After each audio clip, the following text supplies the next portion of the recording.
সিনেমার ব্যবসা যারা করে ওদের মতো কপাল পোড়া আকাশের নিচে জমিনের উপরে আর নাই। কারণ কি জানেন? কারণ কি? মসজিদ যে বানাইলো, ওই মসজিদে যতদিন নামাজ হবে, জিকির হবে, তেলাওয়াত হবে, কিয়ামত পর্যন্ত যে পয়সা দিয়েছিল সে সওয়াব পাবে।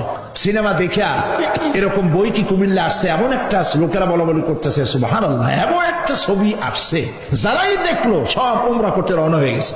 এমন ছবি আসছে যা দেখা সমস্ত মানুষ তাহাজ্জুদ পড়া শুরু করছে। এরকম হয়েছে। যত ছবি আসলো, ছবি দেখলো, পরের মেয়ে কেমনে হাইজ্যাক করবে, কেমনে ব্রিফকেসের মধ্যে বন্দুক রাইফেল গুলি ভাঙ্গে চুরে থুইয়া 10 তলার গ্লাস ভাঙ্গে লাভ দিয়ে পড়িয়া, খালের মধ্যে পড়িয়া, নদীর মধ্যে দিয়ে ফুড়িয়ে উঠে পাহাড়ের উপর দিয়ে পরের মেয়ে নিয়ে দৌড় দিল। এই সব সন্ত্রাসী, ডাকাত, জেনাকার, বদমাশ তৈরি করা হয়। ঠিক না বলো?